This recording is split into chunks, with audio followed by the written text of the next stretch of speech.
నమస్తే, welcome to burning topic. కేలా హూబే, దీని అర్థం ఆడుకుందాం రా. పశ్చిమ బెంగాల్ అసెంబ్లీ ఎన్నికల్లో ప్రధాని నరేంద్ర మోడీని ఉద్దేశించి మమతా బెనర్జీ డైలాగ్ ఇది. ఫుట్బాల్ విసిరేస్తూ రెడీ టు ప్లే అన్నారామె. బెంగాల్ గేమ్లో టైటిల్ గెలిచేశారు. ఇప్పుడు ఢిల్లీ ఆటకు సై అంటున్నారు. మోడీతో ఈసారి నేషనల్ గేమ్స్ ఆడేద్దామనుకుంటున్నారు బెంగాల్ బెబ్బులి. మరి జాతీయ స్థాయిలో మోడీతో ఢీ అనేంత టాలెంట్ మమతా బెనర్జీకి ఉందా? నేషనల్ పార్టీ లీడర్తో రీజనల్ పార్టీ నాయకురాలిగా తలపడేందుకు గ్రౌండ్ అనుకూలంగా ఉందా? మోడీ దీదీల బలం ఏంటి, బలహీనతలేంటి, ఎలా ఎదుగొచ్చారు, సారూప్యతలేంటి, వైరుధ్యాలేంటి, కలిసి ఉంటే కలదు శక్తి అంటూ ఢిల్లీలో మంత్రాంగం నడుపుతున్న మమత ప్రయత్నాలు సక్సెస్ అవుతాయా? ఇదే ఇవాల్టి burning topic. Modi versus Didi, sound మాత్రం రీసౌండ్. వెస్ట్ బెంగాల్ రణక్షేత్రంలోనే ఇరువురి కత్తుల యుద్ధం అంతకు మించి అన్నట్టుగా రక్తి కట్టింది. ఇప్పుడు ఇదే పోరును దేశవ్యాప్తంగా చేయాలని మమత, అంత లేదమ్మా మనతో పోటీ ఎవరమ్మా అంటూ మోడీ. నిజంగా పశ్చిమ బెంగాల్ పోల్ సీన్ 2024 ముఖచిత్రం అవుతుందా? ప్రధానమంత్రి అభ్యర్థిగా మమతకు దేశవ్యాప్తంగా మద్దతు లభిస్తుందా?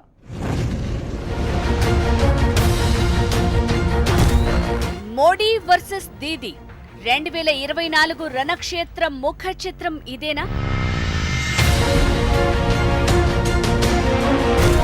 ప్రతిపక్షాల మద్దతు కోసమే ఢిల్లీలో మమత మంత్రాంగమా? మరి ఇద్దరి బలాబలాలేంటి? Track record చెప్తున్నదేంటి?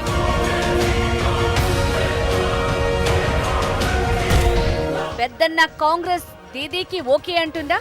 ప్రాంతీయ పక్షాలు ఎస్ అంటాయా?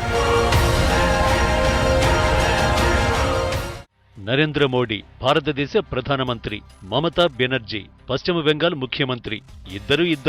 ఇద్దరూ ఘన పార్టీలే. మొన్ననే ఇద్దరి నడుమ పశ్చిమ బెంగాల్ సమరం మహోద్ధృతంగా సాగింది. దేశ ప్రధానమంత్రి ఒక రాష్ట్ర ముఖ్యమంత్రి అన్న గీత చెరిగిపోయి వీరిద్దరి మధ్య యుద్ధం పతాక స్థాయిలో జరిగింది.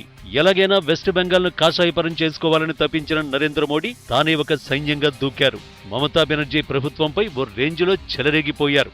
సామధాన దండోపాయాలు ప్రయోగించి దీదీ గుప్పిట్లోంచి బెంగాల్ను లాగేయాలని శతవిధాలా ప్రయత్నించారు. బెంగాల్ భాష మాట్లాడారు, బెంగాల్ వేషం వేసుకున్నారు. బెంగాల్ ప్రజల ఆరాధ్యుడైన రవీంద్రనాథ్ ఠాగూర్ను పోలినట్టుగా గడ్డం మీసాలు పెంచారు. అదే పనిగా సుభాష్ చంద్రబోస్ను తలిచారు. ఆర్ఎస్ఎస్, విహెచ్పి, బజరంగ్ దళ్ ఇలా అన్ని కాషాయ గ్రూపుల్ని రంగంలోకి దించారు. మమతనో లేదంటే మోడీనో తేలాల్సిందే, ఎవరో ఒకరిని తేల్చుకోవాల్సిందే అన్నట్టుగా పోల్వార్ను రక్తి కట్టించారు. మమత కూడా ఏమాత్రం తగ్గలేదు, రా చూసుకుందాం అన్నట్టుగా బెబ్బులిలా విరుచుకుపడ్డారు. దేశాన్ని పాలించే నరేంద్ర మోడీకి బెంగాల్తో ఏం పని అని సూటిగా సుత్తి లేకుండా పంచిలు కురిపించారు. బెంగాల్ను ఢిల్లీ నుంచి పాలించేవారు కావాలా, స్వరాష్ట్ర లీడర్లు కావాలా అంటూ ప్రాంతీయ భావోద్వేగాన్ని మోడీపై ఉసిగొల్పారు. దీదీ దీదీ అంటూ తనను హేళన చేసేలా మోడీ ఉచ్చరించడాన్ని సానుభూతిగా మలుచుకున్నారు. ఒక మహిళను ఇలా సంబోధించడం ఏం సంస్కృతి అంటూ మొత్తం మహిళాగ్రహాన్ని చవిచూసేలా మోడీని ఇరుకుని పెట్టేశారు. తనపై బీజేపీ మూకలు దాడి చేశారంటూ మరింత సింపతి గెయిన్ చేసుకునేలా చక్రం తిప్పారు. వీల్ చైర్ మీదే ఎన్నికల ప్రచారం చేస్తూ జనాల సానుభూతిని కొట్టేసి మోడీపై వ్యతిరేకత పెరిగేలా చేశారు. ఢిల్లీ నుంచే కాదు, దేశంలోని ఎన్ని రాష్ట్రాల నుంచి ముఖ్యమంత్రులు, కేంద్ర మంత్రులు వచ్చినా తనను ఏం చెయ్యలేరంటూ బిబ్బులిలా విరుచుకుపడ్డారు మమత. ఖేలా హోబే అంటూ బెంగాల్ లాంగ్వేజ్ లో రా ఆడుకుందామని మోడీతో ఫైటింగ్ కు సై అన్నారు.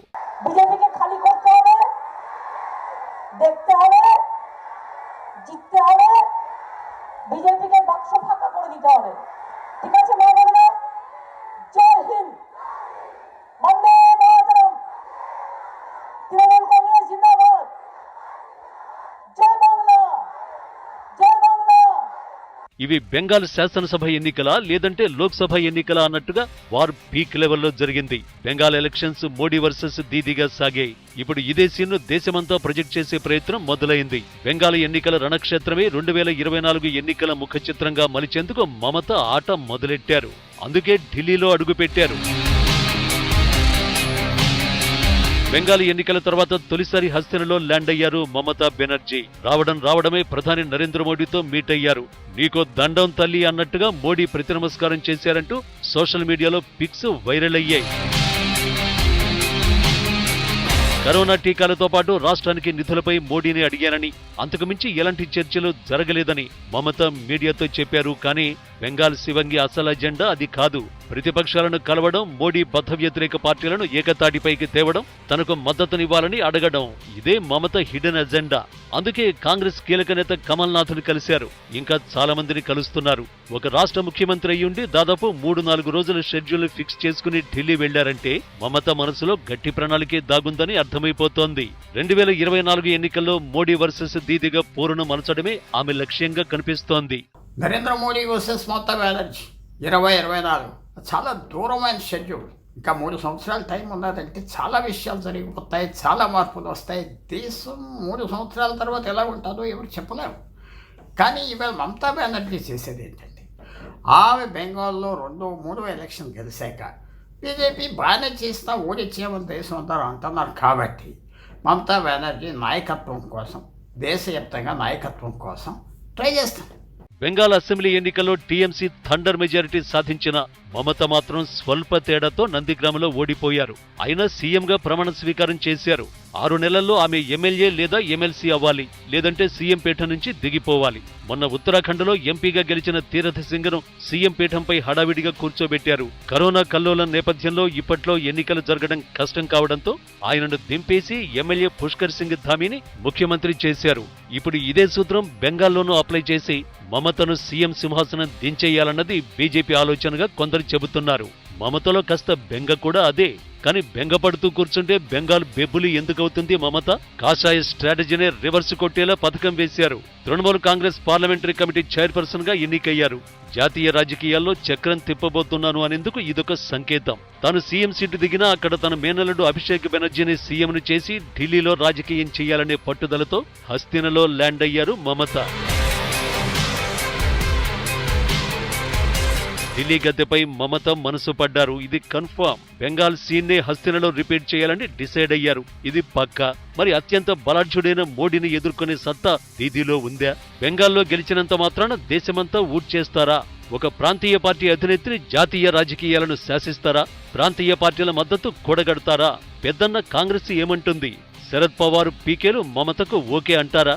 ఎన్నో కాషాయ కార్పొరేట్ వ్యవస్థల మద్దతున్న మోడీని ఒక్క మమత ఢీకొట్టగలరా? ఇద్దరూ సమవుజ్జీలా?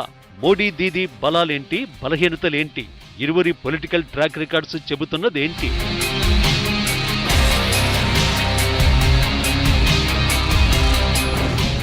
నరేంద్ర మోడీ, మమతా బెనర్జీ ఇద్దరే మొండిగటాలే.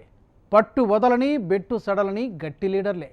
కానీ ఇద్దరి ప్రయాణంలో చాలా పోలికలు, వైవిధ్యాలు ఉన్నాయి. లైఫ్ స్టైల్లోనూ చాలా డిఫరెంట్ షేడ్స్ ఉన్నాయి. బాల్యం నుంచి ఉన్నత శిఖరాల దాకా ఇద్దరి ప్రయాణం ఏంటి? కంపారిజన్లో ఎవరు కాస్త ఎక్కువ మార్కులు కొట్టేస్తున్నారు?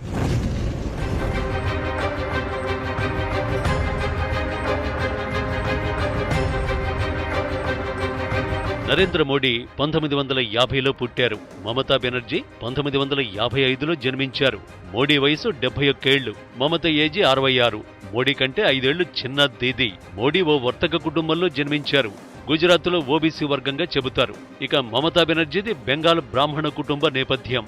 చదువు విషయానికొస్తే మోడీ 10th క్లాస్ చదివారని కొందరంటే BA చేశారని మరికొందరంటారు. దీనిపై వివాదం నడిచింది.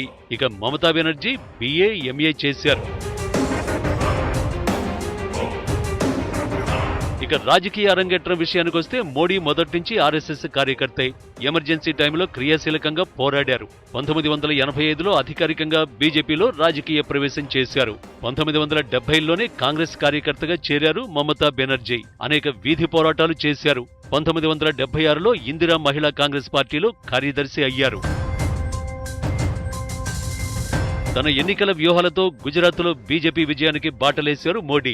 అటల్ బిహారీ వాజ్పేయి, అద్వానీ, RSS ఆశీస్సులతో ఎమ్మెల్యే కాకుండానే 2001లో గుజరాత్ సీఎంగా ప్రమాణ స్వీకారం చేశారు మోడీ.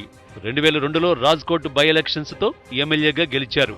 1984 ఎన్నికల్లో యంగెస్ట్ పార్లమెంటేరియన్ గా చట్టసభల్లోకి ఎంటర్ అయ్యారు మమతా బెనర్జీ. PV హయాంలో కేంద్ర మంత్రి అయ్యారామె. 1997లో కాంగ్రెస్ లో అంతర్గత విభేదాలతో పార్టీ నుంచి బయటకొచ్చేశారు. తృణమూల్ కాంగ్రెస్ ను స్థాపించారు. ఒకవైపు సంకీర్ణ ప్రభుత్వాల్లో కేంద్ర మంత్రిగా ఉంటూనే మరోవైపు బెంగాల్లో కమ్యూనిస్టు ప్రభుత్వంతో పోరాడారు. 2011లో కామ్రేడ్ల కంచుకోటను బద్దలు కొట్టారు.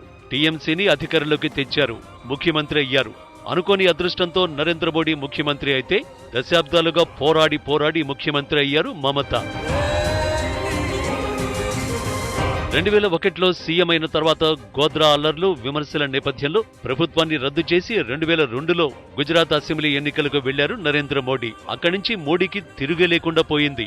వరుసగా 3 అసెంబ్లీ ఎన్నికల్లో జయభేరి మోగించారు. 2014కు ముందు ప్రధాని అభ్యర్థిత్వానికి ప్రిపేర్ చేసుకున్నారు. కాంగ్రెస్ 10 ఏళ్ల పాలనపై జనానికి మొహం వాచిపోవడం, అవినీతి ఆరోపణలు, అదే సమయంలో గుజరాత్ మోడల్ అంటూ నరేంద్ర మోడీ ఓ కొత్త ఫేస్ గా మన్మోహన్ కు మెరుగైన ప్రత్యామ్నాయంగా తనను తాను ఎస్టాబ్లిష్ చేసుకోవడంలో సక్సెస్ అయ్యారు. 2014 సార్వత్రిక ఎన్నికల్లో బీజేపీని విజయ తీరాలకు చేర్చి తన చిరకాల కల ప్రధానమంత్రి పదవిలో ఆసీనులయ్యారు. 2001లో లక్కు కలిసొచ్చి ఎలా సీఎం అయ్యారు, 2014లోనూ అదే లక్కు కాంగ్రెస్ అవినీతి పాలన రూపంలో కలిసొచ్చి పీఎం అయ్యారు. ఆ తర్వాత తిరుగు లేకుండా తాను తప్ప మరొకరు కనిపించకుండా దేశాన్ని ఏలేస్తున్నారు. నరేంద్ర మోడీ గారు, మమతా బెనర్జీ గారు ఒకే స్థాయి వయస్సు కలిగిన వాళ్ళు, ఒకే స్థాయిలో అధికారంలోకి ముఖ్యమంత్రులుగా వచ్చిన వాళ్ళు, అభివృద్ధి చెందిన వాళ్ళు. అయితే మోడీ గారికి మొండిదాలుగా ఉంటారనేది ఎంత ఉందో మమతా బెనర్జీ ఆ విషయంలో పోల్చుకున్నప్పుడు ఒక ఇండిపెండెంట్గా ఆమె ఎదిగారని చెప్పాలి. ఎందుకంటే భారతీయ జనతా పార్టీ నాయకుడిగా నరేంద్ర మోడీ గారు ప్రధానమంత్రి అయ్యారు. కానీ Mamata Banerjee as a independent పర్సన్గా దేశవ్యాప్త ప్రభావాన్ని చూపే వ్యక్తిగా ఆమె ఎదిగారు. కాంగ్రెస్ పార్టీలో ఉంటూ ఎదగలేని పరిస్థితిలో ఒక ఇండిపెండెంట్గా రాజకీయ పార్టీని పెట్టడం, కాంగ్రెస్ పార్టీని అటు కమ్యూనిస్ట్ పార్టీని అందరినీ ఢీకొని తన ఒక స్వతంత్ర శక్తిగా పశ్చిమ బెంగాల్లో తనేంటో తను ప్రూవ్ చేసుకోవడం వల్ల సహజంగా మమతా బెనర్జీకి ఆ రకమైనటువంటి రెస్పెక్ట్ కానీ ఆ రకమైనటువంటి వాతావరణం కానీ దేశంలో వచ్చింది. కానీ మమతా బెనర్జీ లక్కులతో పైకి రాలేదు. వీధి పోరాటాలతో ఎదిగారు. ఆందోళనలు, హర్తాళ్లతో పాలకులకు చెమటలు పట్టించారు.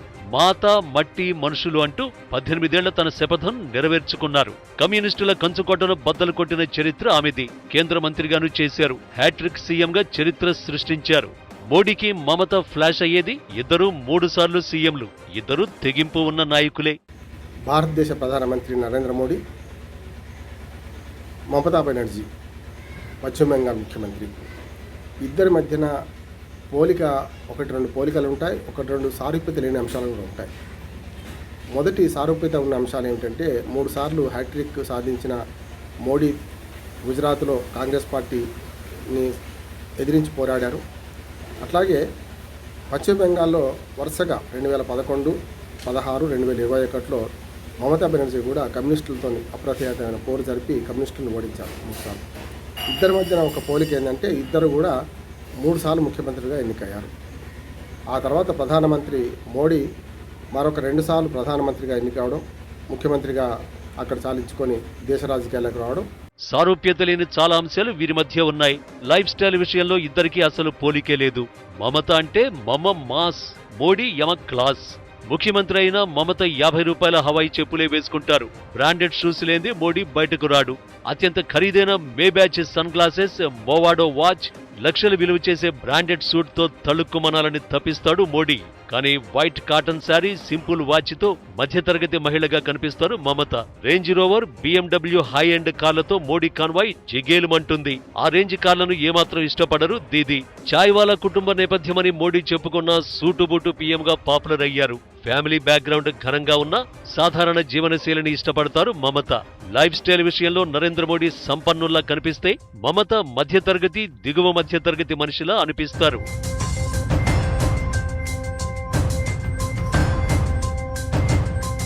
వ్యక్తిత్వపరంగా కూడా కొన్ని సారూప్యతలు, భిన్నత్వాలు కనిపిస్తాయి.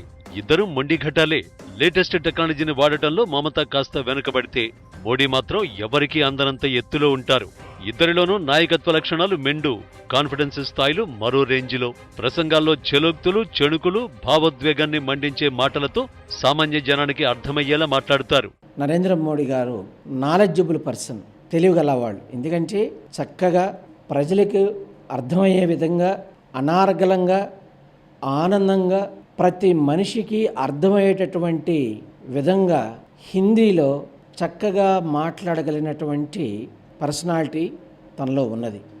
ప్రాక్టికల్ పర్సన్, చాలా ప్రాక్టికల్గా ఉంటాడు మోడీ గారు. సెల్ఫ్ కాన్ఫిడెన్స్ లెవెల్ అని చాలా ఎక్కువ. స్ట్రాంగ్ కమ్యూనికేషన్ స్కిల్స్ మనకు కనిపిస్తాయి. ముఖ్యంగా మమతా బెనర్జీ తనలో మనం గ్రహించేది ఏంటంటే ముఖ్యంగా సింప్లిసిటీ. తను ప్రాక్టికల్ పర్సను, అలాగే కాన్ఫిడెన్స్ లెవెల్ అనేది చాలా ఎక్కువ తనకి. ఇద్దరికీ కుటుంబ బాధ్యతలు లేవు, ప్రజాసేవకే అంకితమయ్యారు. మొత్తానికి ఇద్దరికీ సారూప్యతలే కాదు, భిన్నమైన వ్యక్తిత్వ లక్షణాలు ఉన్నాయి. అన్నింటికి మించి సిద్ధాంతపరంగా ఎంతో వైరుధ్యం. హిందుత్వ నినాదంతో మోడీ చెలరేగిపోతే లౌకికత్వమే భారతీయ ఆత్మ అని నమ్మే నైజం మమతది. ఒకరు జాతీయ పార్టీ, మరొకరు ప్రాంతీయ పార్టీ. ఇద్దరూ అంచెలంచెలుగా ఎదిగిన వారే. కానీ కాల ప్రవాహంలో మోడీకి అనేక అంశాలు కలిసొస్తే మమత మాత్రం పోరాటాలు, నిరసనలతో ఒక్కో మెట్టు ఎక్కారు. ఇప్పుడు మోడీతో ఢీ అంటే ఢీ అనేందుకు సిద్ధమవుతున్నారు. మరి జాతీయ party leader, regional party leader, Delhi లెవెల్లో ఫైటింగ్. మమతకు నిజంగా మద్దతు లభిస్తుందా? ఒంటరైపోతారా?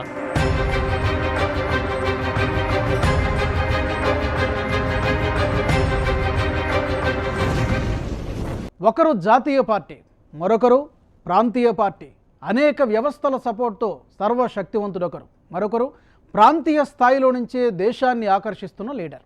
మోడీ పవర్ఫుల్ మ్యాన్ కావచ్చు, దేశవ్యాప్త గుర్తింపు ఉండొచ్చు. మరి అదే మోడీతో ఢీ అంటే ఢీ అంటున్న మమతా బెనర్జీ అన్ని పార్టీల మద్దతు కూడగడతారా? ప్రాంతీయ పార్టీలు తమ కూటమికి దీదీ నాయకత్వాన్ని ఒప్పుకుంటాయా? ముఖ్యంగా కాంగ్రెస్ పార్టీ మమతకు లీడ్ రోల్ అప్పగిస్తుందా? ఇవన్నీ ఓకే అయితే నాడు రాహుల్తో పోటీనే లేదన్న మోడీకి దీదీ రూపంలో స్ట్రాంగ్ కాంపిటీటర్ సిద్ధమైనట్టేనా?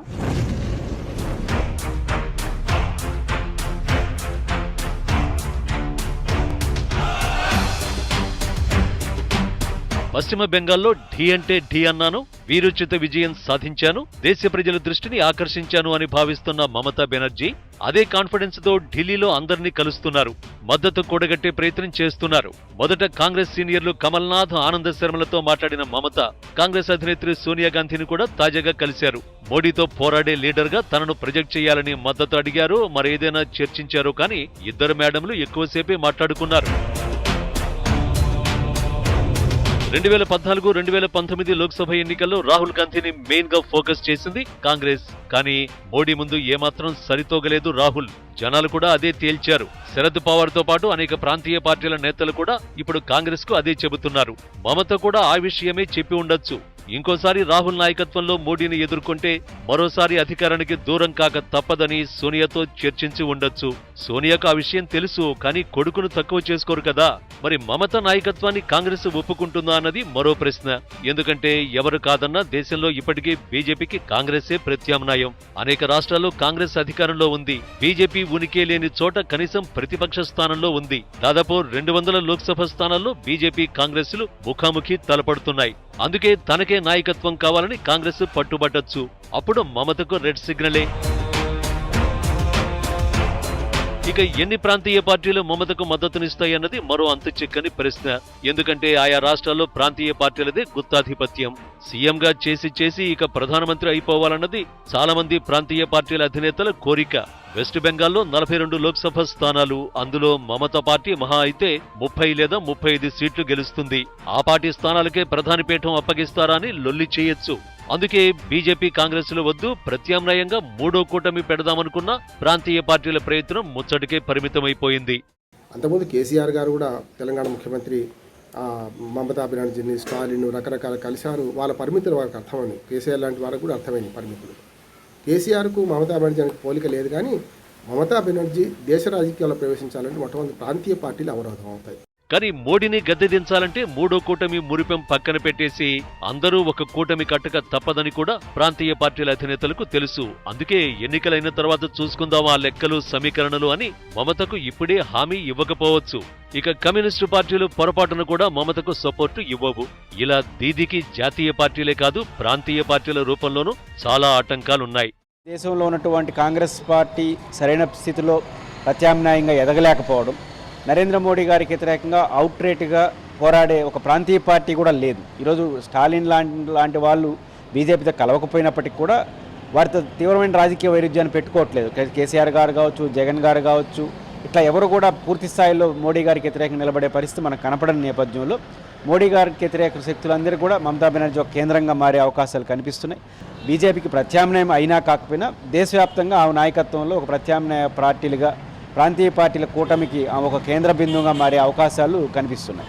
మొత్తానికి బెంగాల్ బంపర్ విజయంతో ఫుల్ జోష్ మీదున్న మమతా బెనర్జీ జాతీయ స్థాయిలో మోడీతో ఫైట్ చేయగల లీడర్ గా ప్రొజెక్ట్ అవుదామనుకుంటున్నారు. కానీ అనేక అనుకూలతలు మరెన్నో ప్రతికూలతలు ఉన్నాయి ఆమెకు. అటు మోడీ కూడా తక్కువేం తినలేదు. మమతే తనకు పోటీ అనుకుంటే ఆయన ప్లాన్ ఆఫ్ యాక్షన్ మరోలా ఉంటుంది. చూడాలి, హస్తినలో తనకు మద్దతు కోసం తెగ తిరిగేస్తున్న మమతకు నిజంగా ఆయా పార్టీలు సపోర్ట్ ఇస్తాయో, ఓ మమత రేపురా అంటాయో, 2024 ఎన్నికలకు ముందు దీదీ పాత్ర ఎలా ఉండబోతోందో.